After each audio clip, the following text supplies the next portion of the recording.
Start. Hello Anil ji.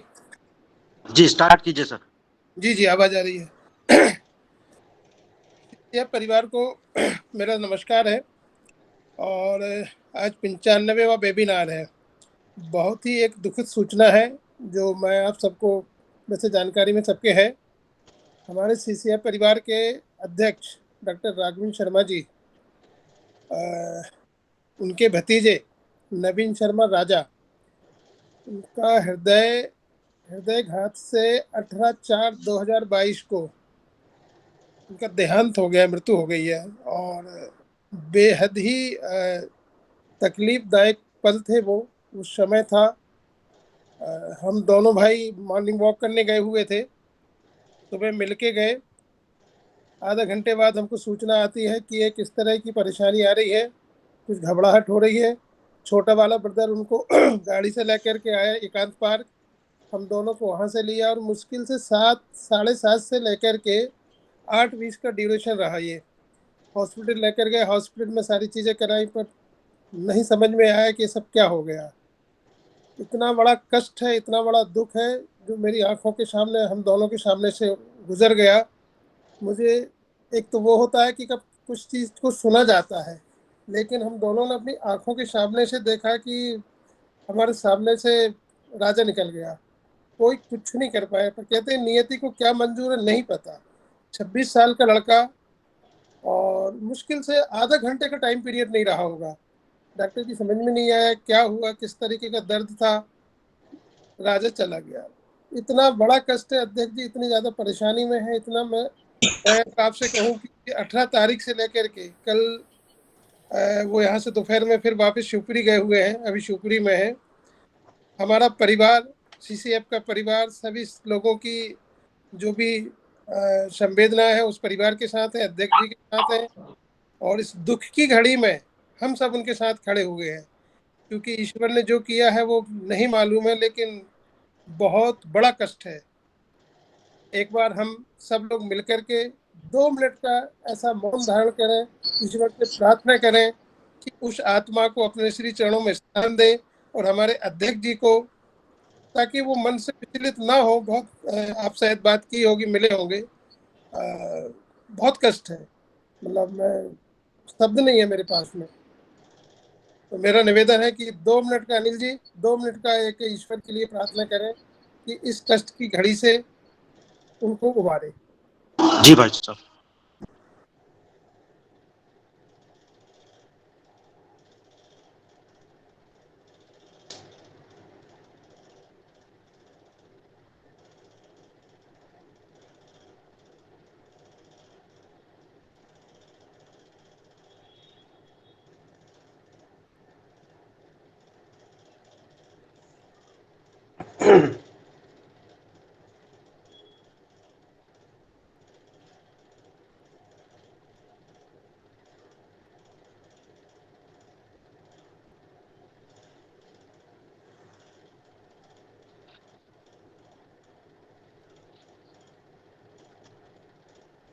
Om Shanti. शांत। Anil ji continue कर। जी ये हमारे इस 95वीं ई संगोष्ठी यानी वेबिनार में आज हमारे बीच मुख्य वक्ता के रूप में एडवोकेट भावना त्रिपाठी जी मौजूद हैं। मैं चाइल्ड कंजर्वेशन फाउंडेशन के फोरम पर उनका हार्दिक स्वागत करता हूं। आज जो उनका वक्तव्य और प्रबोधन हमें मिलने वाला है वो पोश एक्ट को लेकर के है। मैं इससे पहले कि उन्हें आमंत्रित करूं, उनके बारे में बताना चाहता हूं कि वह एक सुदीर्घ अनुभव रखने वाली अपने क्षेत्र की विशेषज्ञ हैं। उन्होंने राष्ट्रीय और अंतर्राष्ट्रीय स्तर की संस्थाओं के साथ जुड़ कर के काम किया है। वे एक एनजीओ के अलावा, सफल एनजीओ के अलावा, crisp, American tower corporation, Madhya Pradesh के महिला बाल विकास विभाग जैसे तमाम प्रोफेशनल और उस जेजे एक्ट और उससे बाहर के जो स्टेक होल्डर्स हैं उनके साथ वो एसोसिएट होकर के काम करती रही हैं। उन्होंने पत्रकारिता में भी एक डिप्लोमा किया है। तो ऐसे प्रबुद्ध वक्ता के बीच आज हम ये 95वीं वेबिनार का शुभारंभ करेंगे। मैं एडवोकेट भावना त्रिपाठी जी से आग्रह करता हूं कि वे अपने विषय पर अपनी बात आरंभ करें। बहुत धन्यवाद अजय जी। क्या मेरी आवाज ठीक तरह से आ रही है सभी को? मेरी आवाज आ पा रही है क्या ठीक तरह से सभी? मैडम बहुत स्लो है साउंड। अभी थोड़ा बेटर है क्या? तो थोड़ा सा इशू है सिस्टम के साथ में आज। अभी आ पा रही है क्या आप सबको मेरी आवाज? जी आ रही है लेकिन बहुत कम आ रही है मैडम। यहाँ से अनिल जी जी बाकी सारे लोग जो अनम्यूटेड है उनको म्यूट कर दीजिए। संगीता जी, प्रकाश जी, देखिए काफी लोग अनम्यूटेड है, सबको म्यूट कर दीजिए, साउंड क्लियर हो जाएगा।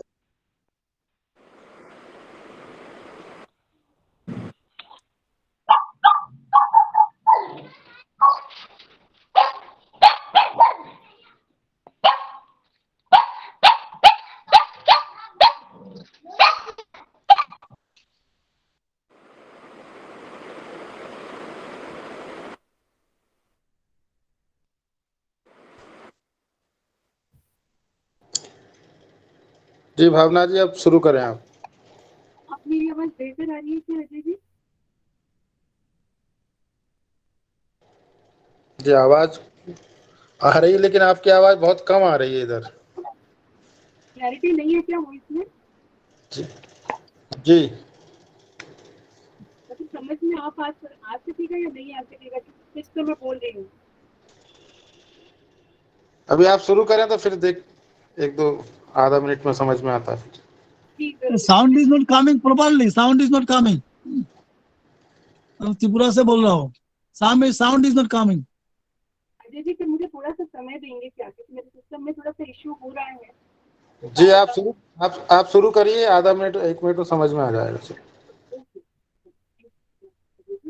सभी गुणीजनों को मेरा नमस्कार। मैं एडवोकेट भावना त्रिपाठी सबके बीच में हूँ। सबको मेरा यथोचित प्रणाम और नमस्कार। और मैं बहुत बहुत धन्यवाद ज्ञापित करती हूँ CCS का, मुझे यहाँ पर इस मंच पे इस एक्ट के बारे में, पॉश एक्ट के बारे में बात करने का मौका दिया गया। आवाज नहीं आ रही है क्या अजय जी? क्योंकि मैं देख पा रही हूँ कुछ लोग परेशान हो रहे हैं स्क्रीन से। जी थोड़ी सी आप थोड़ा सुधार हुआ है, आप कंटिन्यू करेंगे तो मुझे लगता है ठीक हो जाएगी। मैडम ईयरफोन यूज करेंगे आप प्लीज, या एक माइक आपका ईयरफोन के साथ माइक रहेगा आपका, उसे यूज कर पाएंगे क्या? मैं ट्राई करती हूँ। 1 मिनट का समय देंगे क्या आप? जी बिल्कुल। मैं कोशिश करती हूँ।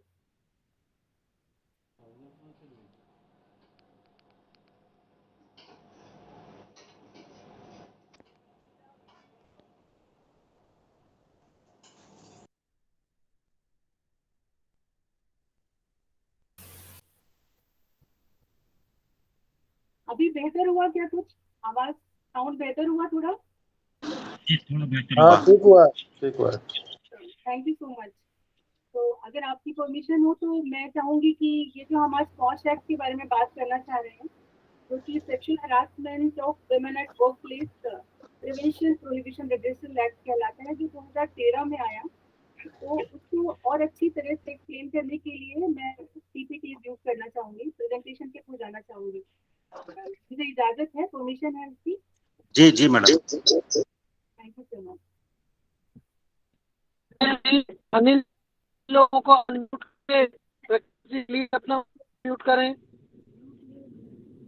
सब लोग, अपना माइक बंद करें। अनिल जब सभी म्यूट है भाई साहब, प्लीज सभी म्यूट है, मैंने चेक कर लिया है, सभी म्यूट है, अभी सभी म्यूट है।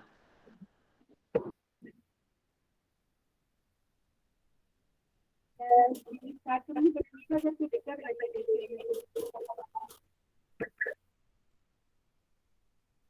क्या आप तक ये PPT पहुंच रही है? देख पा रहे हैं आप उसको? जी जी हाँ। तो ये PPT पॉश एक्ट के बारे में है। जैसा कि मैंने कहा, जो एक्ट काम करता है sexual harassment of women at work place के बारे में। हेलो जी आप कंटिन्यू करें, आ रही है आवाज। तो मुझे लगा कि डिस्टर्बेंस हो रहा है इसलिए।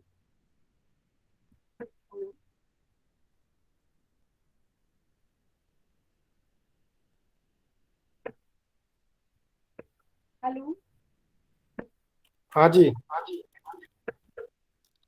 कह रहे हैं आप शुरू करें मैडम, आ रही है आवाज।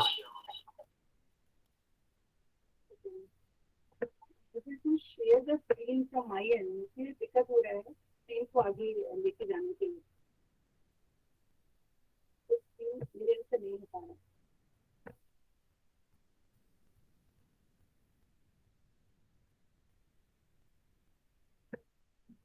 आपको फुल स्क्रीन दिखाई दे रहा है कि आपकी स्क्रीन पे फुल स्क्रीन आ रहा है? आपके डेस्कटॉप दिखाई दे रहा है पूरा, लेकिन वन मिनट शेयरिंग करके मैं वापस कोशिश करती हूँ।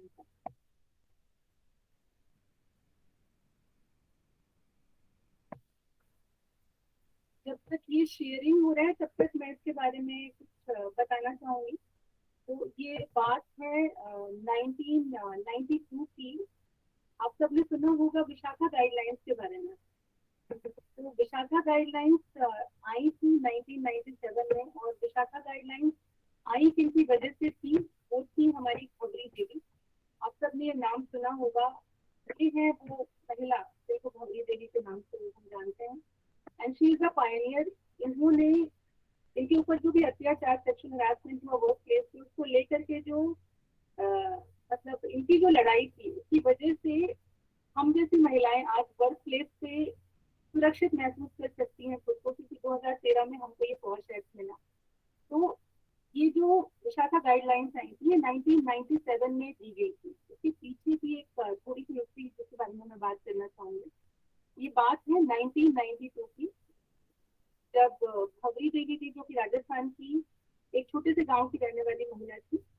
वो गांव में प्रशासन के पद पर गवर्नमेंट के प्रोजेक्ट के द्वारा काम कर रही थी, जिनका काम था जो गांव की बच्चियों की शादी होती थी, अल्पाई में जो लड़कियों और लड़कों की शादी होती थी, उसको रोकना। मेरी आवाज आ रही है सबको? तो सबको स्क्रीन दिखाई दे रहा है? जी आ रही है आपका।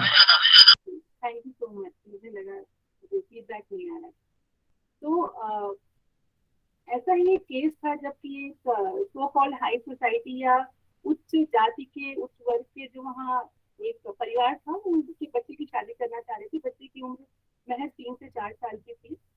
तो उस शादी को इन्होंने रोकने की कोशिश की, इन्होंने शिकायत वगैरह की, तो इनको पंचायत ने गांव के बाहर निकाल दिया, और ये धमकी दी कि आप अगर ऐसा करोगे तो अच्छा नहीं होगा। उसके बाद ही इन्होंने उसको अपनी ड्यूटी मानते हुए उस काम में लगी रही, और उन्होंने उस शादी को रोकने के लिए अपने हर संभव प्रयास किए। नतीजा ये निकला, शादी तो ये नहीं रोक पाई, नतीजा उसका ये निकला कि इनके वर्क प्लेस के 5 जो संप्रभु लोग थे, जो बड़ी जाति जिनको कहा जाता है, सवर्ण लोग जिनको कहा जाता था, उस उस संप्रदाय के, उस जाति के 5 लोगों ने इनका वर्क प्लेस पर सामूहिक बलात्कार किया।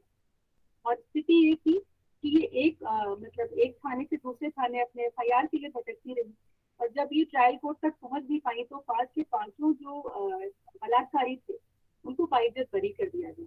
और जब इनका स्ट्रगल और ऐसे महिलाओं के लिए कार्य करने वाले एनजीओ ने देखा, तो उनको ये लगा कि मतलब कार्यस्थल पर महिलाओं की सुरक्षा के बारे में तो कोई मतलब इतना बड़ा प्रश्न चिन्ह है। ये देखते हुए एक public interest litigation high court में फाइल किया गया, विशाखा नाम के एक एनजीओ के द्वारा, और बहुत सारे एनजीओ ने उसका साथ दिया था। तो जो जजमेंट है वो Vishakha and others versus state of Rajasthan कहलाता है, जो 1997 में आया। और विशाखा जजमेंट में supreme court, honourable supreme court ने ये कहा कि sexual harassment is a human right violation, human right का वायलेशन है, जिसमें आर्टिकल 14, 15, 21 और 19 1G का उल्लेख किया गया। और पहली बार इतिहास में ऐसा हुआ था कि एम्प्लॉयर के लिए कोई ड्यूटी निर्धारित की गई। हम आजाद हो गए 1947 में, लेकिन अनफॉर्चुनेटली 1947 से लेकर के जब तक ये विशाखा मतलब जब भी भगरी देवी जी का केस हुआ है, उसके पहले भी रूपन देओल बजाज का केस काफी ज्यादा चर्चा में था, जो 1988 में हुआ था, जो कि एक बड़ी सीनियर लेवल की आईपीएस ऑफिसर थी, आईएएस ऑफिसर थी, जिन्होंने केपीएस गिल जी के खिलाफ सेक्सुअल हैरेसमेंट का केस किया था। क्योंकि उस समय इस तरह की कोई सुविधा उपलब्ध नहीं थी, तो उन्होंने न्यायालय का दरवाजा खटखटाया था, और एफआईआर के थ्रू उन्होंने खुद के लिए न्याय की प्राप्ति की थी। लेकिन कितनी ऐसी महिलाएं रही होंगी जिन्होंने ये हिम्मत की होगी आज भी ये कहते हैं इतना वुमेन एम्पावरमेंट हो गया, उसके बाद भी हम लास्ट रिसोर्ट मानते हैं कि हमको जाकर के पुलिस स्टेशन का दरवाजा खटखटाना पड़े या न्यायालय में न्याय की प्राप्ति के लिए जाना पड़े। इसलिए गवर्नमेंट ने ये कहा, लाइक माननीय सुप्रीम कोर्ट ने ये कहा कि एम्प्लॉयर की ड्यूटी होगी, ये बात कही गई 1997 में, कि employer should prevent and prohibit the act of sexual harassment under article 21, क्योंकि सबको डिग्निटी के साथ में जीवित रहने का अधिकार है, जीवन का अधिकार है। And every employer should have redress and resolve grievance pertaining to sexual harassment. और आर्टिकल 144 के तहत जो भी गाइडलाइंस दी जाती है माननीय सुप्रीम कोर्ट के द्वारा, वो एक नियम की तरह, एक कानून की तरह काम करती है। तो ऑनरेबल सुप्रीम कोर्ट ने एक गाइडलाइन भी जारी की यूनियन ऑफ इंडिया के लिए कि जिससे जल्दी हो सके वो sexual harassment at work place of women के लिए आप कोई ना कोई कानून लेके आए। और जब तक वो कानून नहीं आता है तब तक ये जो विशाखा गाइडलाइंस जारी की जा रही है, ये एक कानून की तरह की हर एक ऑफिस में, भले ही वो पब्लिक या प्राइवेट हो, उस पर लागू होंगी। एंड ये थोड़ा सा फिर से मैं कहूँगी अनफॉर्चुनेटली है कि 1997 में जब ऑनरेबल सुप्रीम कोर्ट ने ये आदेश जारी किया था कि यूनियन ऑफ इंडिया कोई ना कोई ऐसा एक्ट लेके आए, तो ये जो एक्ट हमको मिला है 2013 में मिला है, विच टुक ऑलमोस्ट 16 ईयर्स, जिसको हम पॉश एक्ट के नाम से भी जानते हैं। Posh stand for prevention of sexual harassment at work place act. वैसे इस एक्ट का जो एक्चुअल नाम है वो है the sexual harassment of women at work place prevention, prohibition and redressal act 2013। तो सबसे पहले ये एक्ट बात करता है प्रिवेंट करने की, कहते हैं ना prevention is better than cure. तो प्रिवेंशन से बात करता है, फिर प्रोहिबिशन की बात करता है, और अगर फिर भी चीजें ना रुक पाए तो ये एक्ट रिड्रेसल की बात करता है। इस एक्ट के तहत the law recognises constitution, and हम सभी जानते हैं कि जो हमारा कॉन्स्टिट्यूशन है वो हमारे लिए हमारी गीता है, बेस की तरह काम करता है किसी भी कानून के लिए। और कहते हैं जब जजेस को भी किसी तरह का कोई कंफ्यूजन होता है तो ऑनरेबल कोर्ट भी कॉन्स्टिट्यूशन की तरफ देखती है। तो ये जो एक्ट है ये जेंडर इक्वालिटी आर्टिकल 14 को लेकर के चला, आर्टिकल 15 को लेकर के चला, आर्टिकल 19 को लेकर के चला, right to live with life and dignity को लेकर के चला। एंड बेसिकली इसका ऑब्जेक्टिव जो था, ये वर्क प्लेस के अंदर एक women healthy and safe feel करे, इस एक्ट का ऑब्जेक्टिव ये रखा गया। थोड़ा सा ओवरव्यू अगर हम देखते हैं एप्लीकेबिलिटी एंड स्कोप, तो हमारा जो ये पॉश एक्ट है this is extend to the whole of India. अभी सारे इंडिया में एक्ट इक्वली एप्लीकेबल है, 8 चैप्टर्स हैं, 30 सेक्शंस हैं। और एक बात है कि अगर sexual harassment of women at work place act का बेनिफिट कोई महिला लेना चाह रही है या उसके तहत अपनी बात रखना चाह रही है, अपनी कंप्लेंट को उसके अंतर्गत लाना चाह रही है, तो जो हरासमेंट है वो वर्क प्लेस पर होना चाहिए। हालांकि एक बात जो मैं बड़े ही गर्व से कहना चाहूंगी कि वर्क प्लेस की डेफिनेशन अभी ब्रिक एंड मोर्टार का जो स्ट्रक्चर होता है हमारा वर्क प्लेस का, ऑफिस हमारे 4 दीवारी के अंदर वर्क प्लेस का, जनरली हम अगर वर्क प्लेस कहते हैं तो हमारे दिमाग में एक स्ट्रक्चर आ जाता है। ये एक्ट उसके अंदर वर्क प्लेस को जो एक्ट है वो बहुत ही बृहद तरीके से डिफाइन करता है, उसकी डेफिनेशन के बारे में भी हम बात करेंगे। और ये जो एक्ट है ये ऑर्गेनाइज और अनऑर्गेनाइज हर तरह के सेक्टर्स पे काम करता है। और इसका एक बहुत ही इम्पोर्टेंट फीचर है जो कि मतलब 2 तरह की कमेटीज हैं जो इस एक्ट के लिए बहुत ही इम्पोर्टेंट चीज का काम करती है। एक तो है इंटरनल कंप्लेंट कमेटी। तो कोई भी ऑर्गेनाइजेशन जहाँ पर 10 या 10 से ज्यादा एम्प्लॉइज हैं, तो हर उस ऑर्गेनाइजेशन के अंदर एक इंटरनल कंप्लेंट कमेटी होनी चाहिए। और जो भी ऑर्गेनाइजेशन जहाँ पर 10 से कम एम्प्लॉइज हैं, उनके जो महिला एम्प्लॉइज हैं अगर उनके साथ कोई सेक्सुअल हरासमेंट होता है तो वो कहाँ जाए, तो उसके लिए फिर एक लोकल कंप्लेंट कमेटी बनाई गई हर एक जिला स्तर पे। जैसे भोपाल में भी एक कमेटी है, तो I am one of the members, society member हूँ मैं उसकी। तो लोकल कंप्लेंट कमेटी बनाई गई, आईसीसी बनाई गई। आईसीसी बनाई गई ऑर्गेनाइजेशन के अंदर जहाँ पर 10 से अधिक एम्प्लॉइज हैं। अगर आपके ऑर्गेनाइजेशन में सिर्फ पुरुष एम्प्लॉइज हैं तो भी आपके ऑर्गेनाइजेशन के पास एक इंटरनल कंप्लेंट कमेटी होनी चाहिए, जिसको अब आईसी कहा जाता है, इंटरनल कमेटी कहा जाता है। बस वृहद रूप से आज के लोग इसको इंटरनल कंप्लेंट कमेटी कहते हैं। फिर आती है दूसरे नंबर पर लोकल कंप्लेंट कमेटी या एलसी जिसको हम कहते हैं। तो लोकल कंप्लेंट कमेटी पे एक तो मैंने कहा कि ऐसा ऑर्गेनाइजेशन जहाँ पर 10 से कम एम्प्लॉइज है, वहाँ पर इस तरह का कोई कार्य होता है तो वहाँ पर रिड्रेसल होगा तो लोकल कंप्लेंट कमेटी में होगा। दूसरा, अगर डोमेस्टिक वर्कर जैसे हमारे घर में कोई हाउसमेट है या किसी के भी घर में कोई हाउसमेट काम कर रही है,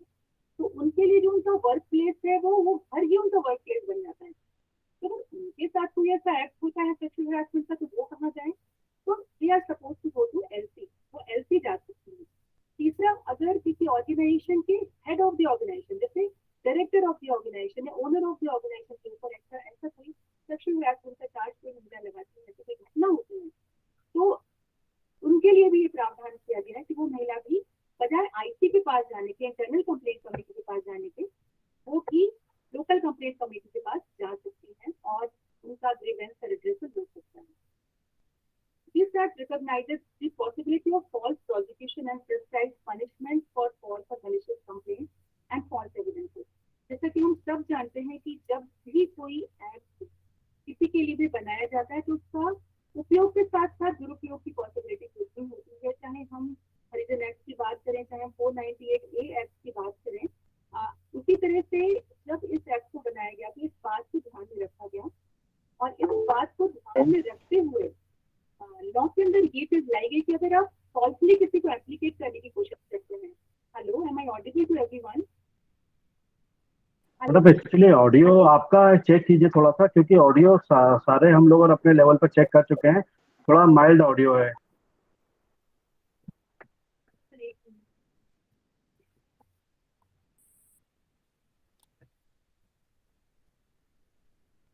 मेरे स्क्रीन माइक की डिस्टेंस कितनी है आपकी?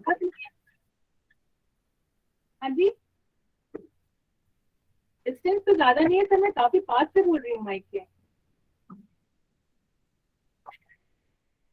दूर से बोल रहे सर, अभी आ रही है बोल के किया क्या? अभी बेहतर आ रही है क्या? साउंड तो आ रहा है मैडम, बट पूरा क्लियर नहीं है। अभी ज्यादा बेहतर आ रही है या अब ज्यादा बेहतर आ रही है? अब थोड़ी ठीक हुई है पहले से। यहाँ ठीक आ रही है क्या सर? इस जगह पे ठीक आ रही है क्या? जी प्लीज, जी कंटिन्यू, हम मैनेज कर रहे हैं। ठीक है। Thank you so much, I am really sorry मेरी वजह से आपको ये तकलीफ हो रही है, बट ये this is beyond my control, इसीलिए मैं हमेशा ऑफलाइन सेशन प्रेफर करती हूँ, लेकिन कोई बात नहीं, thank you for the cooperation. तो अभी तक जितनी बातें हुई, क्या मतलब कोई ऐसी चीज थी जो मुझे दोहराने की जरूरत है? नहीं, कंटिन्यू करें मैडम ना। तो हम लोकल कंप्लेंट कमेटी और इंटरनल कंप्लेंट कमेटी की बात कर रहे थे कि 10 से ज्यादा एम्प्लॉइज है तो इंटरनल कंप्लेंट कमेटी होनी ही चाहिए, भले ही हमारे ऑर्गेनाइजेशन में सिर्फ पुरुष एम्प्लॉइज हैं। और इसके अलावा अगर लोकल कंप्लेंट कमेटी है तो वो 3 चीजों के लिए काम करती है, वो मैंने आपसे कहा। Then objective of the POSH act, basically जैसे हम डिस्कस कर चुके हैं कि no women shall be subjected to sexual harassment at any work place in India. सबको डिग्निटी के साथ अपना जीवन जीने का अधिकार है। तो वर्क प्लेस भी एक ऐसा प्लेस है जहाँ पर हम अपने जीवन का बहुत सारा हिस्सा गुजारते हैं। तो अब हम ये कैसे निर्धारित करें, कोई एक जो कमेटी है या जो कंपनी के मैनेजमेंट के लोग हैं, तो ये कैसे निर्धारित करें कि जो एक्ट है वो सेक्सुअल हैरेसमेंट के अंतर्गत आएगा, work place of sexual harassment के अंतर्गत आएगा या नहीं आएगा। तो इसके लिए मेजरली 3 फैक्टर्स है जो इम्पोर्टेंट है। पहला तो है कि ये एक अनवेलकम एक्ट होना चाहिए। अनवेलकम एक्ट से मतलब हो गया कि हो सकता है कि एक महिला के लिए कोई एक्ट जो एक पुरुष के द्वारा किया गया है वो अनवेलकम है, वही दूसरी महिला के लिए वेलकम एक्ट हो सकता है। तो सबसे पहला इसेंशियल है sexual harassment eight work place act के अंतर्गत किसी एक्ट के आने के लिए कि अनवेलकम एक्ट होना चाहिए। दूसरा है कि इसके अंतर्गत कोई ना कोई सेक्सुअल कनोटेशन होना चाहिए। कोई कार्य जो किया गया है उसमें आप सेक्सुअल कनोटेशन प्रूव कर सको कि ये सेक्सुअली इन नेचर है ये जो एक्ट है। तीसरा है it must occur at work place. तो मेजरली 3 चीजें हैं। तो अनवेलकम एक्ट होना चाहिए, दूसरा सेक्सुअल नेचर का होना चाहिए और तीसरा वर्क प्लेस के अंतर्गत होना चाहिए। ये 3 एसेंशियल्स हैं। आई होप मेरी आवाज आ रही है आप लोगों तक अब? जी मैडम आ रही है। Thank you so much. कुछ उदाहरण देना चाहूंगी मैं, कुछ एग्जांपल्स हैं।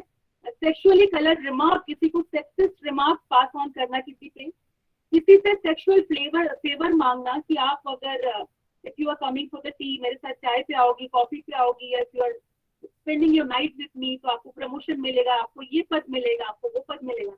अनवांटेड फिजिकल, वर्बल या non verbal conduct of sexual nature, किसी को गंदी नजरों से देखना, अनअप्रोप्रिएट तरीके से टच करना, ये सारी चीजें। प्रॉमिस ऑफ प्रेफरेंशियल ट्रीटमेंट, किसी को किसी न किसी आधार पे, किसी सेक्सुअल फेवर के आधार पर उसे प्रेफरेंशियल ट्रीटमेंट की बात करना या उनको किसी तरह का थ्रेट देना, थ्रेट भी इसके अंतर्गत आता है। दो चीजें हैं, एक तो ये कि अगर आप मेरी बात मान रही हो सेक्सुअल फेवर देने की तो हम आपके साथ प्रेफरेंशियल ट्रीटमेंट करेंगे। दूसरी ये बात भी कि अगर आप मेरी बात नहीं मान रही हो तो you will be punished for it.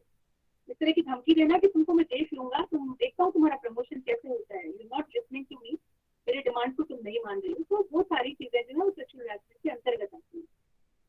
अभी हम काइंड्स की बात करेंगे तो दो प्रकार का होता है, एक तो हॉस्टाइल वर्क एनवायरनमेंट होता है, दूसरा है क्विड प्रो क्वो एनवायरनमेंट। तो हॉस्टाइल वर्क एनवायरनमेंट के अंतर्गत होता है कि ह्यूमिलिएटिंग ट्रीटमेंट देना और एक इस तरह का मतलब एक हॉस्टाइल सा वर्क एनवायरनमेंट क्रिएट कर देना जहाँ पर किसी के लिए काम करना बहुत मुश्किल हो जाए, सिर्फ रिमार्क करना, कोई आके आप जाके ऑफिस में बैठती हो, लोग आपको दो चार लोग अजीब नजरों से देखते हैं, हंसते हैं और कोई छोटा सा कमेंट पास करते हैं, हाई सेक्सी, हाई हॉटी, कोई भी ऐसा कमेंट जो आपके सेल्फ रेस्पेक्ट को हर्ट करता है, जो आपके लिए अनवेलकम है। मैंने आपको बताया कि ये हो सकता है कि सेम रिमार्क किसी और के लिए सेक्सुअल हैरेसमेंट की परिभाषा में ना आए, लेकिन वो आपके लिए आ सकता है क्योंकि वो आपके लिए अनवेलकम एक्ट है, सेक्सुअल नेचर का है और आपकी वर्क प्लेस से हो रहा है।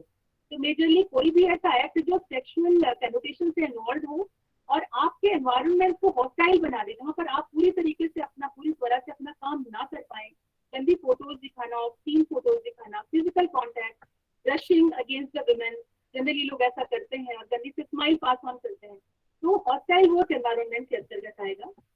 वीडियो में नहीं दिखा रही हूँ क्योंकि टाइम की कमी है इसलिए, नहीं तो मैंने एक वीडियो शेयर किया होता था आपसे। देन दूसरा है quid pro quo sexual harassment. इसके अंतर्गत होता है कि you give me this I give you that, मतलब आप मुझे ये दो मैं आपको वो दूंगा। जैसे मैंने आपसे बताया कि एक तो थ्रेट करके किसी को धमकी दे करके सेक्सुअल हैरेसमेंट का करना उसका, और दूसरा प्रेफरेंशियल फेवर्स की बात करके उसका सेक्सुअल हैरेसमेंट करना। तो ये दोनों ही चीजें क्विड प्रो क्वो के अंतर्गत आती हैं। अब हम अग्रीव्ड वुमेन, थोड़ी सी डेफिनेशन है जो जरूरी है तो उनके बारे में जल्दी मैं बात करूंगी। अग्रीव्ड वुमेन मतलब कोई भी महिला हो सकती है, जैसे कि मैंने कहा कि कोई भी पुरुष नहीं है, अगर 10 लोगों का ऑर्गेनाइजेशन में कोई भी पुरुष नहीं है तो ऑर्गेनाइजेशन पूछ सकता है कि जो हमारे यहाँ तो कोई महिला है ही नहीं, तो फिर sexual harassment of women at work place कैसे होगा। तो इसमें अग्रीव्ड वुमेन की जो परिभाषा है वो बहुत ज्यादा विस्तृत कर दी गई है, जिसके अंतर्गत कोई भी महिला जो किसी भी सिलसिले में आपके ऑफिस को विजिट कर रही है, किसी भी कार्य से रिलेटेड सिलसिले में कोई इंटरव्यू के लिए आती है, कॉन्ट्रेक्चुअल है कोई महिला, कोई बिना सैलरी भी अगर काम कर रही है आपके ऑर्गेनाइजेशन में, उसके साथ कुछ होता है। एग्रीव्ड वुमेन, जैसे अभी भी मैं जहाँ बैठी हुई हूँ, मैं सीसीएफ के साथ में जुड़ी हूँ इस वेबिनार में, तो मैं अपने वर्क प्लेस पे एट दिस मोमेंट बैठी हुई हूँ, हालांकि मैं अपने घर में बैठी हूँ, बट अगर ईश्वर ना करे हम में से किसी के भी साथ, सब मोस्टली अपने घर से या शायद वर्क प्लेस आज डिफिकल्ट है क्योंकि संडे है, आप अपने घरों से जुड़े हुए हैं, बट आप अपने वर्क प्लेस पर जितनी भी महिलाएं जुड़ी हुई हैं, ईश्वर ना करे अगर कोई भी ऐसा मिस हैपनिंग होता है तो हम सब एग्रीव्ड वुमेन की श्रेणी में आएंगे, जबकि हम सीसीएफ के अंतर्गत डायरेक्टली जुड़े हुए नहीं है। तो ये कहता है कि in relation to a work place a woman of any age whether employed or not who alleges to have been subjected to any act of sexual harassment by the respondent। और दूसरी बात ये कह रहा है कि रिलेशन टू ड्वेलिंग प्लेस और house a woman of any as who is employed in such a dwelling place और हाउस, जैसा मैंने कहा हाउस मेट्स की बात की मैंने आपसे। अब आती है बात वर्क प्लेस की। तो जैसा कि मैंने आपसे कहा कि वर्क प्लेस की परिभाषा सीमित नहीं रही है, it's not just brick and mortar जो हमारे दिमाग में आता था, बल्कि कोई भी गवर्नमेंट या प्राइवेट एस्टेब्लिशमेंट हो इसके अंतर्गत आएगा, sports institution, stadium, training institution, hospitals, nursing home, education institution, even our houses, और उसके अलावा कोई भी ऐसी जगह जहां पर बैठ करके आप अपना ऑफिस से रिलेटेड काम कर रहे हैं, क्योंकि पोस्ट कोविड क्या हुआ है, वर्क फ्रॉम होम स्टार्ट हुआ है, कोई घर से नहीं कर पा रहा तो लोग कैफे में बैठ करके काम कर रहे हैं। तो it was sitting there and working, it means it's a work place. और उस जगह पर भी अगर आपके साथ कोई घटना हो रही है, कोई सेक्सुअल हैरेसमेंट का एक्ट हो रहा है, वो भी sexual harassment eight work place के अंतर्गत आएगा। तो अब वर्क प्लेस की जो डेफिनेशन है वो बहुत ज्यादा बृहद हो चुकी है। इसका तात्पर्य यह है कि any place visited by an employ arising out of employment during the course of employment. Even कि अगर कोई महिला आपके यहाँ इंटरव्यू के लिए आई हुई है और ऐसा कोई एक्ट होता है तो वो sexual harassment eight work place के अंतर्गत आएगा। इसके लिए मैं एक एग्जांपल लेना चाहूंगी। लिंक्डइन में एक महिला इंटरव्यू दे रही थी किसी ऑर्गेनाइजेशन के लिए, उन्होंने लिंक्डइन में ये दिया भी था।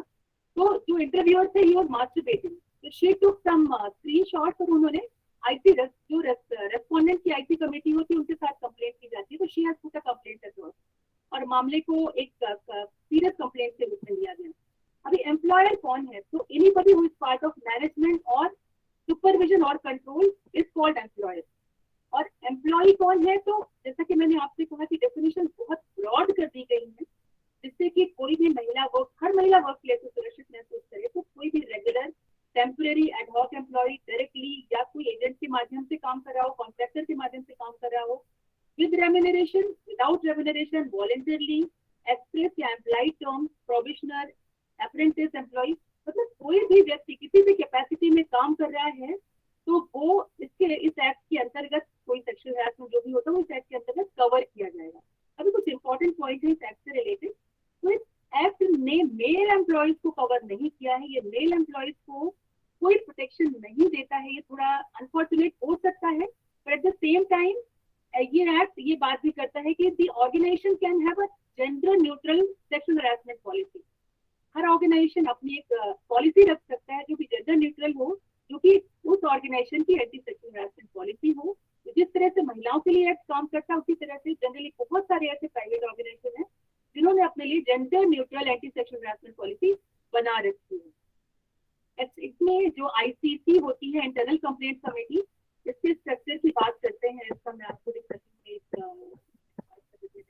इसमें मिनिमम 4 मेंबर्स की बात कही गई है, जिसमें एक एक्सटर्नल मेंबर भी इन्वॉल्व होता है। सबसे पहले इसमें होती है presiding officer, which has to be a female, एक विमेन होना चाहिए। वर्क प्लेस की जो सीनियर मोस्ट फीमेल एम्प्लॉय होती हैं उनको प्रिसाइडिंग ऑफिसर बनाया जाता है। सबसे सीनियर होती है इस कमेटी की। मिनिमम 4 मेंबर्स होने चाहिए और बाकी के जो 2 मेंबर्स, एक तो हो गई विमेन सीनियर एम्प्लॉय, दूसरे हो गए एनजीओ रिप्रेजेंटेटिव। ऐसी एनजीओ की मेंबर या एनजीओ के मेंबर, उसमें सेक्स डिटरमिन नहीं किया गया कि मेल होना चाहिए या फीमेल होना चाहिए, लेकिन उन जो भी व्यक्ति आते हैं एनजीओ रिप्रेजेंटेटिव के रूप में, एक्सटर्नल आईसी कमेटी मेंबर के रूप में, उनके पास अच्छा अनुभव होना चाहिए, कम से कम 3 से 5 साल का विमेन रिलेटेड इश्यूज को सॉल्व करने का।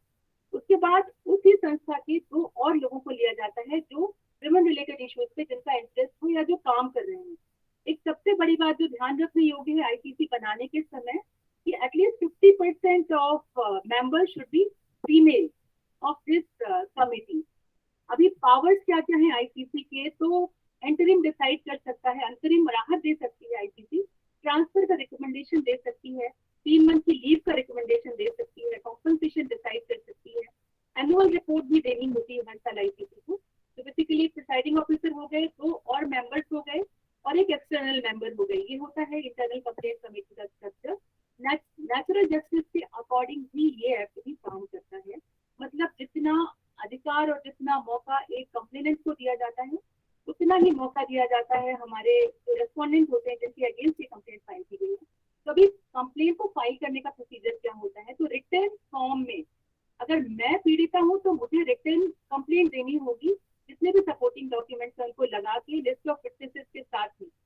और वो कब देनी होगी? जब भी मेरे साथ सेक्सुअल हैरेसमेंट का कोई एक्ट हुआ है उसके 3 महीने के भीतर ये कंप्लेंट मुझे देनी होगी आईसी कमेटी को।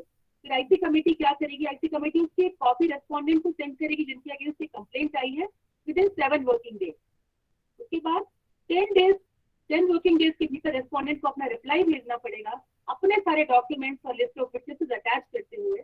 और उसके बाद कमेटी के पास में 90 डेज का टाइम पीरियड है जिसके अंदर कमेटी को अपना निर्णय देना पड़ता है, अपना रिकमेंडेशन देना होता है। अगर ऑर्गेनाइजेशन के पास में उनका कोई सिविल कोड है तो उसके आधार पर फाइनली फिर जो भी मतलब निर्णय लिया जाता है वो उसके आधार पर लिया जाता है आईसी कमेटी के रिकमेंडेशन को देखते हुए।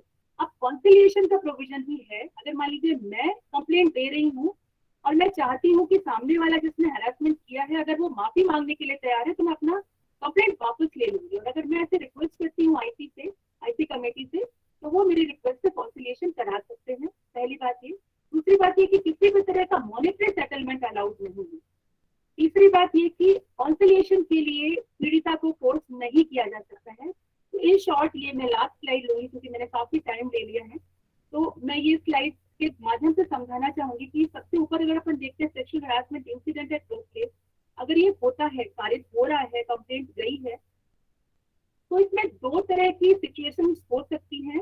कॉन्सिलिएशन हो सकता है अगर एग्रीव्ड विमेन चाह रही है, रिक्वेस्ट किया है, तो अगर वो चाह रही है, कॉन्सिलिएशन होता है, तो फिर आईसी कमेटी उसमें इंक्वायरी, फर्दर इंक्वायरी नहीं करेगी, बल्कि रिपोर्ट सबमिट करेगी और कोई एक्शन नहीं लिया जाएगा। वो पूरा सीधे जो नीचे आ रहा है। दूसरा, अगर कोई कॉन्सिलिएशन नहीं होता है तो आईसी कमेटी उसकी इंक्वायरी करेगी, और इंक्वायरी करने के बाद में 3 चीजें हो सकती हैं।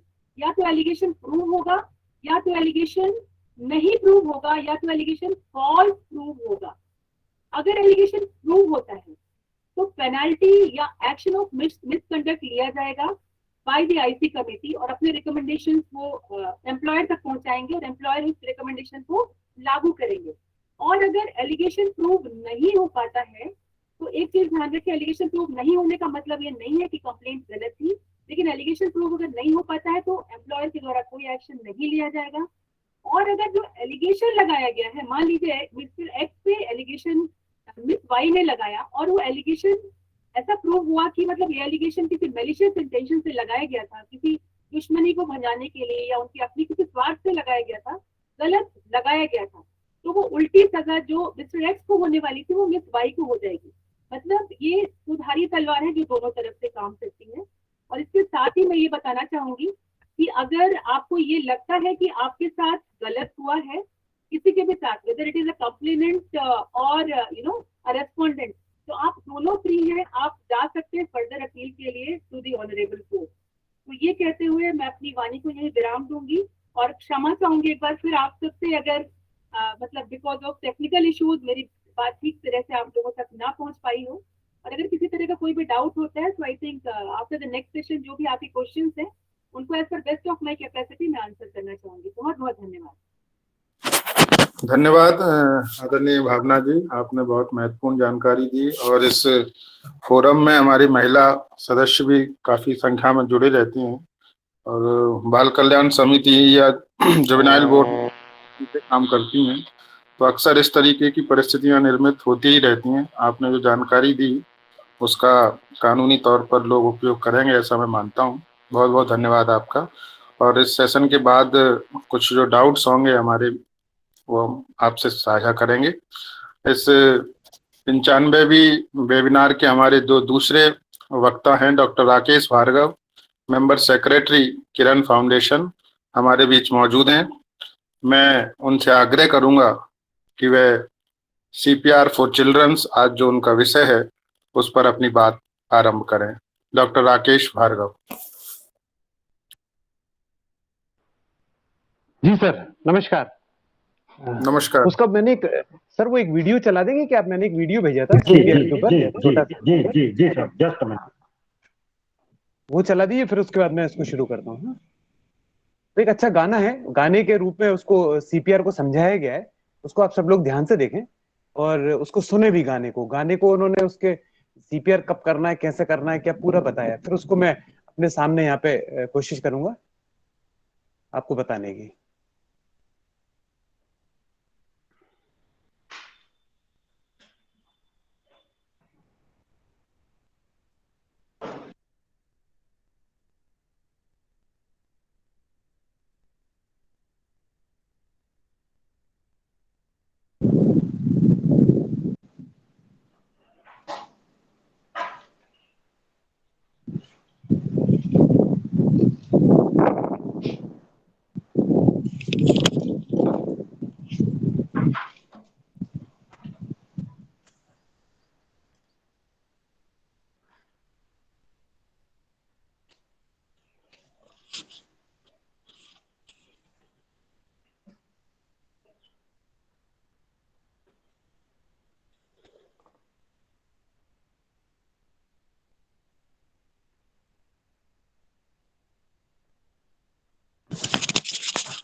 गौर साहब आवाज नहीं आ रही गाने की?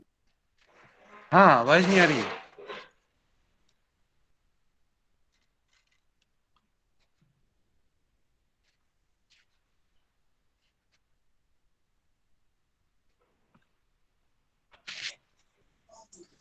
सर वॉल्यूम नहीं आ रहा है, आवाज नहीं आ रही।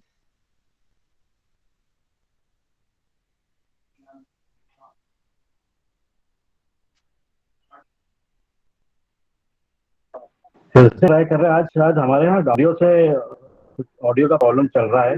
मैं फिर से ट्राई कर रहा हूँ।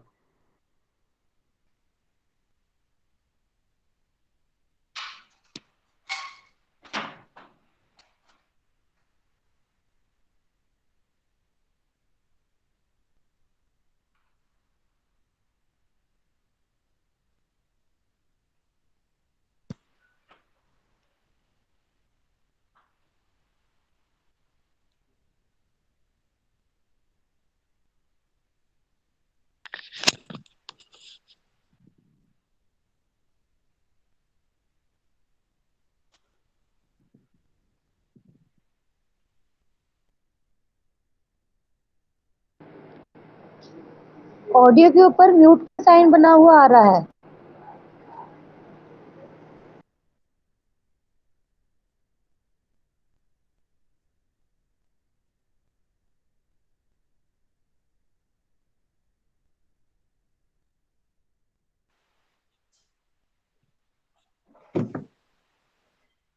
कोई बात नहीं। हेलो। जी डॉक्टर साहब, आप शुरू करें फिर। आप कोई बात नहीं, मैं आपको वो बता दूंगा सारा। आप ये अपनी टीम में डाल दीजिएगा वीडियो, तो सब लोग देख लेंगे। 4 मिनट का वीडियो है, तो उससे उनको रिवाइज हो जाएगा। जी हाँ, है ना। देखिए, जैसे हम कहीं भी होते हैं, जैसे मैं एक छोटा सा एक किस्सा सुनाता हूँ। जैसे अभी 1.5 महीने पहले हमारे एक डॉक्टर मित्र है, तो उनका कोई फैमिली प्रोग्राम था रात को डिनर के बाद 10:30-11 बजे। जब सब लोग वापस आ रहे थे, तो उनके एक रिलेटिव वहीं पे कोलैप्स हो गए, वहीं पे पार्टी के बाद गिर गए जमीन पे। तो उन्होंने तुरंत देखा, वो डॉक्टर भी थे, तो हार्ट बीट भी नहीं थी उनकी, सांस भी नहीं चल रही थी। तो फिर उन्होंने तुरंत उसको कार्डियक मसाज किया, लिफ्ट में नीचे लेके आए, फिर से कोलैप्स हो गया, दोबारा कार्डियक मसाज किया, उनको हॉस्पिटल शिफ्ट किया। वो ठीक होके घर आ गए 5 दिन में। तो इसमें क्या होता है, कभी भी आपके सामने, आप रोड पर हो, मॉल में हो, पार्टी में हो, कहीं भी हो, कभी भी कोई अचानक अचानक गिरे और बेहोश हो जाए, तो हमें सबसे पहले उसको हिलाना है जोर जोर से। देखिए, मैं अपना ये, मेरे पास एक मैनिक्विन है, जिसमें मैं आपको दिखाऊंगा, आपको सबको दिखेगा। जैसे यूं हम हिला हिला के पूछ सकते हैं, आर यू ऑल राइट, आप ठीक हैं, आप कैसे हैं। अगर वो कोई जवाब नहीं देता, तो फिर हम उसका ब्रीदिंग चेक करते हैं। हम उसको ब्रीथ चेक करेंगे अपने बैक ऑफ हैंड से, पीछे से करना है हमें, क्योंकि पीछे सेंसेशन ज्यादा बेटर होता है। अगर हम हथेली की साइड से करेंगे तो कभी कभी नहीं समझ में आता। ऐसे देखेंगे। फिर उसके बाद ये सब काम हमें 10-10 सेकंड में करना है। ऐसा नहीं कि हम 2 मिनट तक हिलाते रहे, क्योंकि हमारे पास सिर्फ 2 और 3 मिनट का टाइम होता है ना। तो हमें इसको सबको 40-30-40 सेकंड में करना है। सबसे पहले उसको हिला के पूछना, आर यू ऑल राइट, क्या आप ठीक है। फिर उसके बाद ब्रीदिंग देखना, 10 सेकंड में समझ में आ जाएगा ब्रीथ है या नहीं। उसके बाद एक क्या गले में नस होती है यहाँ पर, या ये यहाँ पे जो ये ग्रूव होता है, उसमें एक नस होती है मोटी थी, उसको भी आप महसूस करके देख सकते हैं। और तीसरी चीज, अगर जैसे कोई वो जो भी बेहोश हुआ है, गिरा है, अगर वो कोई जेंट्स है, आदमी है, तो हम तो उसके बटन तुरंत खोल लें, क्योंकि कई बार होता है हमें दिखाई देने से भी हमें देखना भी है उसको, और ये काम भी करता है जाना है साथ साथ। तो हम बटन खोलें। अगर कोई लेडीज है तो बटन ना खोलें, और जेंट्स है तो बटन खोल के, और हम उसके यहाँ पे छाती पे हाथ रख के भी देख सकते हैं, और मतलब यहाँ पे छाती पे। और तीसरी चीज, कान लगा के सुन भी सकते हैं। ये सारा काम हमें 30-40 सेकंड में करना है। अगर सांस भी नहीं है और दिल की धड़कन भी नहीं है, नस भी महसूस नहीं हो रही है, पल्स कुछ भी नहीं है, तो हमें इसका मतलब वो आदमी मर चुका है, उसमें जान नहीं है।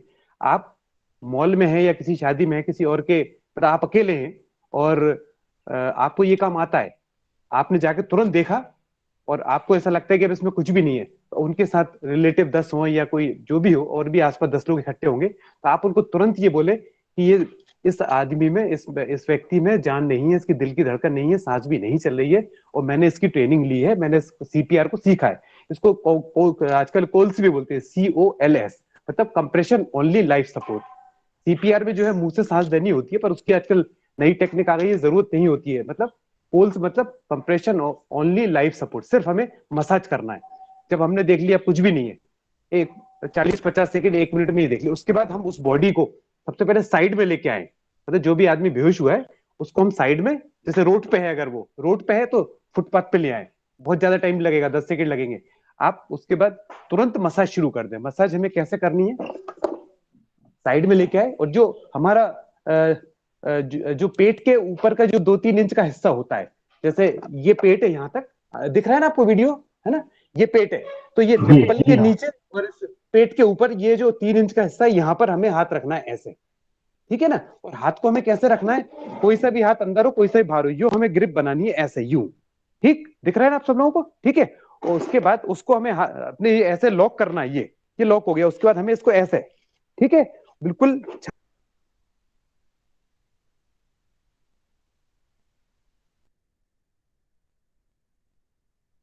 सर वीडियो बंद हो गया है। पुअर नेटवर्क है शायद आपके पास। डॉक्टर साहब ऑडियो भी नहीं आ रहा है आपको?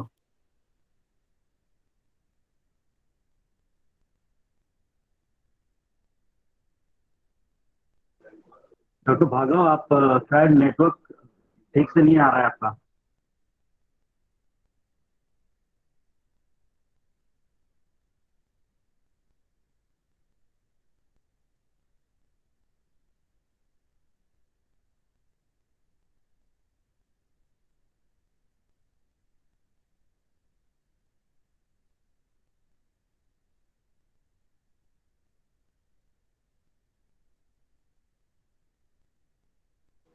हम सिर्फ 2 मिनट और चेक करते हैं, शायद रिकनेक्ट करते हैं डॉक्टर भार्गव को।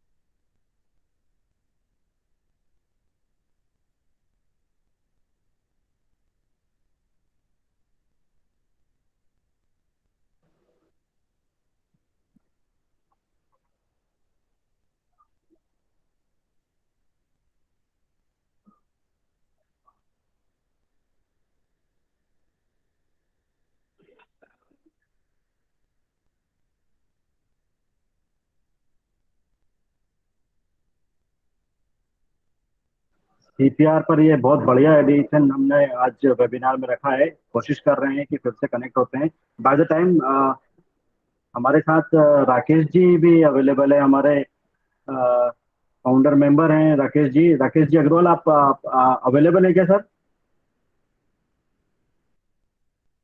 राकेश जी भाई साहब, आप अवेलेबल हैं? आप जी अवेलेबल हूँ। जी हाँ जी। बाय द टाइम हम हमारे स्पीकर को रिकनेक्ट करते हैं, भाई साहब आप थोड़ा सा सेशन को कंटिन्यू कर लीजिए। जी जी जी जी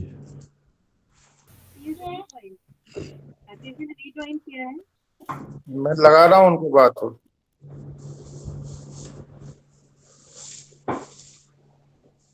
हेलो, आवाज आ रही है? हेलो, हाँ जी बोलिए। अब आ रही है डॉक्टर साहब आप? अच्छा, जी हाँ, जैसे सर बिल्कुल बच्चों, करेक्ट है। जी, जैसे सर छोटा बच्चा होता है तो उनको हम जैसे अभी 2-3 साल पहले करीब एक या भोपाल का बीएचईएल पार्क में एक बच्चा गिरा गोदी से, 9 महीने का। मैं आपको राकेश जी, मैं आपको थोड़ा डिस्टर्ब कर रहा हूँ।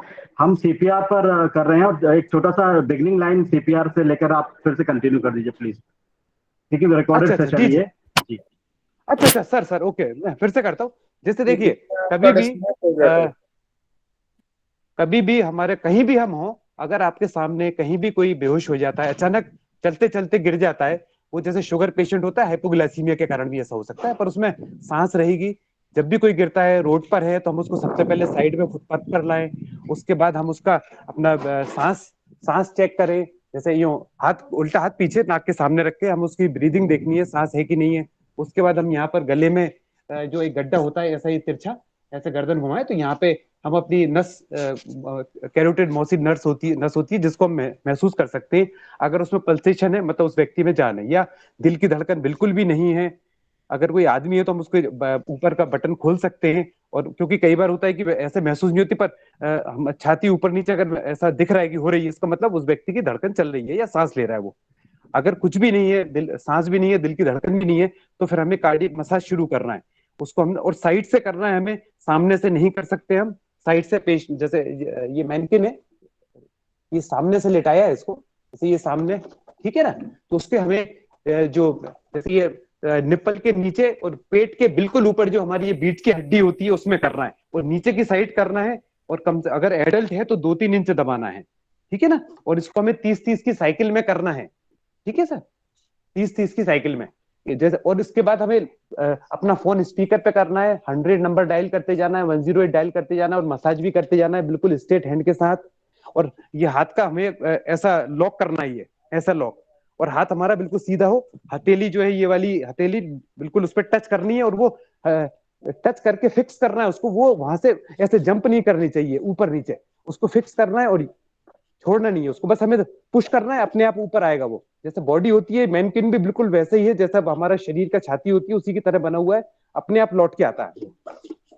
और हमें बीच बीच में चिल्लाते भी जाना है। आपके पास जो भी 2-4 लोग आएंगे, आप उनको बताइए कि भाई 2-3-4 मिनट बाद जब मैं थक जाऊंगा तो ये आपको करना है। उन्होंने भले पहले ना किया हो, पर आपको आता है, आप उन्हें वो देखेंगे 1-2 मिनट, उन्हें काफी कुछ चीजें समझ में आएंगी। और फिर आप जब वो दूसरा व्यक्ति करेगा तो आप उसको ऑब्जर्व कर सकते हैं कि हाँ ये ठीक कर रहा है कि नहीं कर रहा है ना। और ये हमारी कोहनी अगर यूं मुड़ेगी तो कभी भी प्रेशर ज्यादा नहीं जाएगा। अगर हम जब पूरा 2-3 इंच का प्रेशर देते हैं, थोड़ा ज्यादा भी हो जाए कोई नुकसान नहीं। कभी कभी क्या होता है, आप अच्छे से कर रहे हैं, थोड़ा सा प्रेशर ज्यादा दे दिया तो वो रीढ़ की हड्डी, ये अपने जो रिप्स होती है, ये टूटने की अगर आवाज आती है तो आप चिंता ना करें, इसका मतलब आप बिल्कुल सही कर रहे हैं। जो रिप्स या छाती की हड्डी टूटी भी अगर है तो वो तो 2-3 हफ्ते के प्लास्टर में ठीक हो जाएगी, वो बड़ी चिंता नहीं है। लेकिन वो व्यक्ति मर चुका है तो हमें अपनी तरफ से पूरी कोशिश करनी है, और मसाज जब तक करते रहना जब तक एम्बुलेंस नहीं आती है। जब भी एम्बुलेंस आएगी उसमें जो भी डॉक्टर होगा, कंपाउंडर होगा, फिर उसके बाद वो बॉडी को शिफ्ट करके वो मसाज करते हुए लेके जाएगा हॉस्पिटल तक। या इस बीच में 2-3 मिनट के बाद जब भी ऐसा लगता है कि आपने 30 सेकेंड का साइकिल किया, उसके बाद हमें रुकना है और हमें देखना भी है, बीच बीच में चेक करते जाना है कि उसकी सांस तो नहीं आ गई।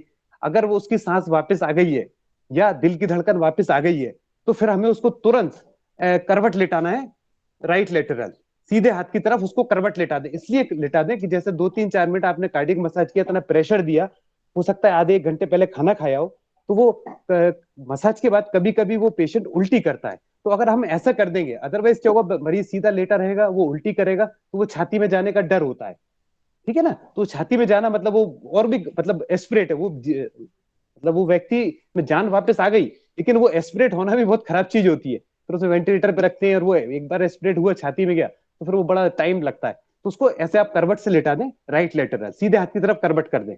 उससे क्या होगा, जब वो उल्टी करेगा तो वो उल्टी अपने आप यहाँ ऐसे होठों के साइड से वो नीचे बहता रहेगा, ठीक है ना। और इस बीच में जब भी एम्बुलेंस आती है तो उसको फिर हमें आगे कोऑर्डिनेट करना है। और बच्चों के लिए जैसे जो मैं बता रहा था, 2-2.5 साल पहले भोपाल बीचिल पार्क में हुआ एक छोटा बच्चा 8-9 महीने का, वो माँ की गोदी से गिरा पार्क में और एकदम कोलैप्स हो गया, मतलब बाहर गेट पे था या जो भी। तो लकीली वो एकदम रोने चिल्लाने लगे, तो वहाँ एक डॉक्टर थे, वो खुद एनेस्थेटिक थे, मतलब एक्सपर्ट थे, तो उन्होंने तुरंत बच्चे को उठाया, कार के बोनेट पे लिटाया। और बच्चों को तो करने के बहुत सारे तरीके होते हैं, जैसे छोटा बच्चा है उसको बोनेट पे लिटाया, देखिए आप। और उनको हम क्या होता है, उनका तो छाती छोटी सी होती है, तो ऐसे यूं दोनों हाथ कमर, मतलब कमर के नीचे, और ऐसे कर सकते हैं, ये ऐसे भी कर सकते हैं उनको। आपको दिख रहा है ना आप लोगों को, ये 2 उंगली से, 2 अंगूठे से, 2 अंगूठे से भी कर सकते हैं।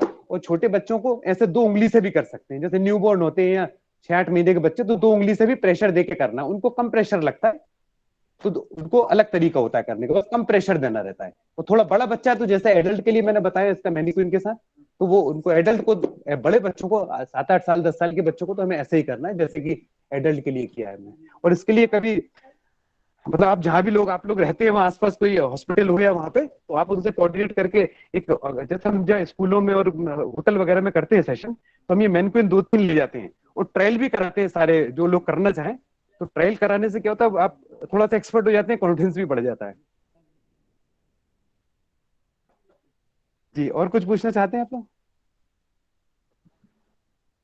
जी जी, बहुत बहुत धन्यवाद। शायद हमारे साथ हमारे भाई साहब कृपा शंकर जी भाई साहब जुड़ चुके हैं, ऐसा दिख रहा है। भाई साहब आप अवेलेबल हैं? हमारे दोनों सेशन हो चुके हैं। हाँ, मैं अभी दोनों सेशन हमारे हो चुके हैं। जी जी जी भाई साहब, बहुत आज अच्छा थोड़ा सा व्यवधान हुआ था हमारा सेशन में, थोड़ा सा ऑडियो की प्रॉब्लम हुई थी। और सर आपका वीडियो हमारे पास रन हो रहा है, बट हम लोग शेयर करेंगे, हमारा जो वीडियो यूट्यूब पर आएगा उसके साथ हम कनेक्ट करेंगे इस वीडियो को और फिर एडिटिंग करके अपलोड करेंगे।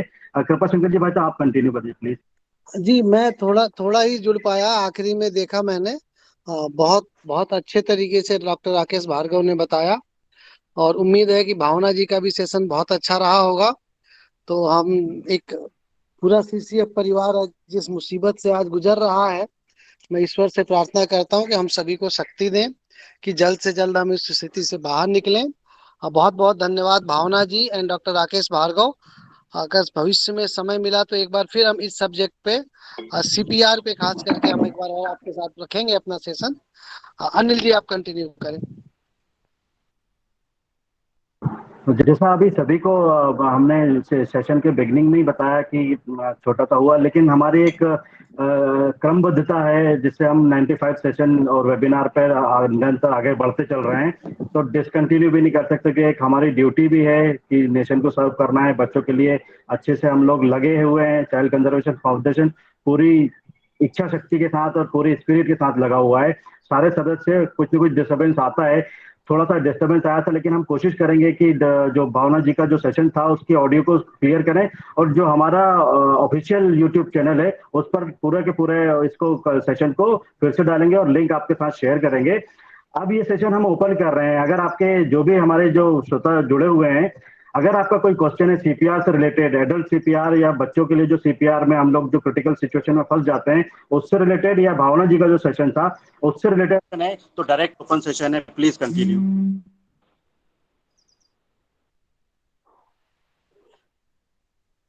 अगर आप कोई क्वेश्चन पूछना चाहें। मैडम नमस्ते, मैं सुनीता आर्या बात कर रही हूँ, रायसेन सीडब्ल्यूसी मेंबर। मेरी आवाज आ रही है? हाँ जी सुनीता जी, आप हेलो जी, आपकी आवाज आ रही है। हाँ जी मैडम, मुझे एक ये प्रश्न पूछना था। मेरी आवाज आ रही है? मेरा प्रश्न ये था। आ रही है, आप सवाल करें। जी मेरा प्रश्न ये था कि अगर हम किसी कॉलेज प्रेमाइसेस में रहते हैं और वहाँ पूरा स्टाफ साथ में रह रहा है और पूरे स्टाफ के साथ में मतलब क्लरिकल स्टाफ और अगर किसी प्रोफेसर के बीच में इस तरह के हैरेसमेंट को लेके कोई बात आती है तो वो तो हमारा हैरेसमेंट ही कहलाएगा ना। हालांकि प्रोफेसर कॉलेज में है और क्लर्किंग स्टाफ जो होता है वो ऑफिस में रहता है। तो इस एक प्रकरण इस तरह का एक मेरे सामने आया था जिसको पूरे कॉलेज प्रशासन की आईसीसी कमेटी ने नेबरहुड का मामला बताया था जांच में। नहीं मैम, ये जो sexual harassment at work place वाली जो बात है, तो एक्चुअल में इस पे काफी ज्यादा डिबेट हुआ है, और जो बात आप कह रहे हैं वो sexual harassment at work place के तहत ही आएगा, क्योंकि वो क्लरिकल स्टाफ जो है वो जिस जगह पर है वो अपनी वर्किंग कैपेसिटी की वजह से ही है, और जी जो हैरेसमेंट हो रहा है प्रोफेसर के द्वारा वो वर्किंग कैपेसिटी की वजह से ही हो रहा है। शायद वो स्टाफ अगर उस ऑर्गेनाइजेशन का हिस्सा नहीं होता इंस्टीट्यूट का तो शायद वो वहाँ नहीं होती। इसलिए this is very exactly ma'am, क्योंकि दोनों एक ही डिपार्टमेंट में हैं और चूंकि उनको जो रेसिडेंस मिला हुआ है वो आमने सामने मिला है, तो करीब 3 कमिटीज बनी हैं और तीनों कमिटी मतलब चेंज होती रही हैं, लेकिन तीनों कमिटीज का जजमेंट यही रहा है कि आपसी नेबरहुड का मामला है ये, और वो महिला को अभी तक में भी इंसाफ नहीं मिल पाया। सुनीता मैम, ये बड़ा अनफॉर्चुनेट है। एक्चुअल में कमिटीज का सेंसिटाइजेशन करने की जरूरत है, और आई थिंक सेंसिटाइजेशन होने के बाद और इस एक्ट का पूरा ज्ञान होने के बाद चीजें जो है वो न्याय जो है वो मिल सकता है, लेकिन ये बिल्कुल sexual harassment at work place का मामला है। आपने बिल्कुल सही कहा। जी thank you ma'am. Doctor Dikshit, आपने भी हैंड रेज किया है, प्लीज। जी सभी को नमस्कार, मैं डॉक्टर के दीक्षित ग्वालियर से। मेरी आवाज पहुंच रही है अनिल जी आप तक? जी जी बिल्कुल। भावना जी ने बहुत अच्छे से एक्सप्लेन किया हुआ है, मैं साधुवाद देता हूं कि उन्होंने इस एक्ट के बारे में संक्षिप्त शब्दों में बहुत अच्छे से एक्सप्लेन किया हुआ है। अभी एक जो समस्या अभी सुनीता जी ने बताई है, और उस समस्या को जब मैं एक कमेटी का सदस्य था करीबन 5-7 साल पहले, तब मैंने खुद ऑब्जर्व किया था कि जो छात्राएं हैं जो पढ़ती हैं और वो छात्राएं घर से चलकर विद्यालय तक आती हैं और विद्यालय से फिर घर जाती हैं और घर से कोचिंग जाती है और कोचिंग से लौटकर घर आती हैं, तो एक छात्रा का जो वर्किंग प्लेस होता है वो विद्यालय तक जाना आना सब उसमें शामिल है, तो उसका वर्किंग प्लेस है, उसका वही जुरिडिक्शन लागू होता है। तो इसमें एक समस्या यह है कि जो भावना जी ने भी महसूस की है कि लोगों में इतनी कानून के प्रति एक तो जागरूकता नहीं है, और जिन लोगों को थोड़ी बहुत जागरूकता भी है तो फिर कानून की उतनी समझ नहीं है। उसके कारण मैं समझता हूँ क्योंकि इसका प्रचार प्रसार उतना ज़्यादा नहीं होता है। मैं ग्वालियर की बात करूँ तो पिछले 1 साल से मुझे मुश्किल से कोई एक आध वर्कशॉप होता हुआ दिखाई दिया, और कमेटियां भी बन जाती हैं, वो ऑन पेपर हो जाती हैं और एक्टिव नहीं रहती हैं। तो एक पॉइंट तो मुझे ये समझ में आता है, भावना जी इसको थोड़ा सा और एलोबरेट कर सकती हैं कि क्या कारण है ये, क्यों प्रचार प्रसार नहीं हो रहा है। और दूसरा ये है कि जब कमेटी कोई रिकमेंडेशन देती है, रिकमेंडेशन तो जिला प्रशासन के द्वारा सरकार को ही जाता है, और यदि उस पर अमल नहीं होता है तो भी कानून का प्रभाव दिखाई नहीं देता है। तो जो हमारे सम्मानित सदस्य इस कमेटी के पदाधिकारी होते हैं उनका हौसला भी वो जो है और उनका मोरल भी डाउन हो जाता है, क्योंकि जिसके विरुद्ध भी ये ऑर्डर पास होता है तो वो सभी प्रभावशाली लोग होते हैं। तो ये भी दूसरा एक बिंदु है। तो मैं अपनी बात यहीं पर कहकर विराम देता हूँ। ओवर टू भावना जी। अनिल जी मैं कहना चाह रहा था, चारों दिशाओं में हेलो हेलो जी जी सर जी।